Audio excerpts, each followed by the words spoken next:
बिस्मिल्लाहिर्रहमानिर्रहीम अस्सलाम वालेकुम। अल्लाह ताला से दुआ है कि अल्लाह ताला आपके रिज़्क़ में कुशादगी करे। आज मैं बनाने जा रही हूँ द मोस्ट क्विकेस्ट केक की रेसिपी। इतना सॉफ्ट बनता है, ये तकरीबन एक वीक हो गया है इसको फ्रिज में रखे। You can see the softness, अभी तक ये सॉफ्ट है। ये किस तरह बना है आप बस वीडियो एंड तक देखिएगा। अच्छा, जब मेरे बच्चों के लिए मैं बना के रखती हूँ एवरी वीक, क्योंकि मैं उनको लंच बॉक्स में एक छोटा सा पीस साथ में ये केक का भी होममेड केक बना के देती हूँ। एक तो ये होममेड है और आपको ये ज़रूर बनाना चाहिए ताकि बच्चे जो है ना वो होममेड ही चीज़ खाएं।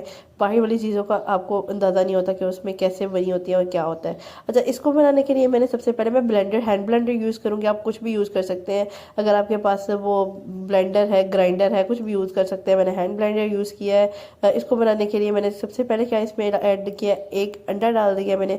साथ ही साथ मैंने हाफ कप चीनी ऐड की है। ये मैंने एक कप से, देखिए इतना बड़ा केक बनाऊंगी, आप खुद हैरान रह जाएंगे। अच्छा, इसके बाद मैंने तकरीबन हाफ कप से थोड़ा सा ही कम, तो थोड़ा सा ही कम मैंने इसमें घी ऐड किया। कोई गर्म कोई ठंडा नहीं, डायरेक्ट ऐसे ही मैंने ऐड कर दिया।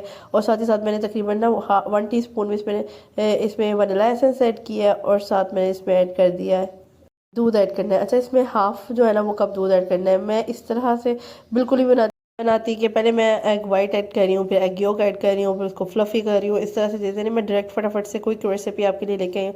तो मैंने सोचा मैं बनाने जा रही थी, तो मैंने सोचा आपके साथ भी ज़रूर शेयर करूँ इसको। अच्छा, अच्छे से ब्लेंड करना है। अच्छा, मैं ब्लेंड इतना कर रही हूँ कि प्रॉपर तरीके से ना मेरी जो चीनी है ना वो मिक्स हो जाए, उसकी क्रिस्टल ना रहे। नहीं, मेरी बिल्कुल ही वो ब्लेंड हो गई थी। उसके बाद मैंने क्या किया, 1 कप मैदा ले लिया है और साथ ही साथ मैंने इसमें बेकिंग पाउडर और बेकिंग सोडा ऐड करना है। 1 टेबल स्पून मैंने इसमें बेकिंग पाउडर ऐड करना है और हाफ टी स्पून थोड़ा सा कम मैंने इसमें बेकिंग सोडा ऐड करना है। इसके बाद मैंने तकरीबन 4 to 5 टेबल स्पून मैंने इसमें कोको पाउडर ऐड करना है, क्योंकि मैं थोड़ा चॉकलेटी फ्लेवर बना रही हूँ। क्योंकि यू नो बच्चों को ना ये चीज़ पसंद होती है, चॉकलेट चॉकलेट चीज़।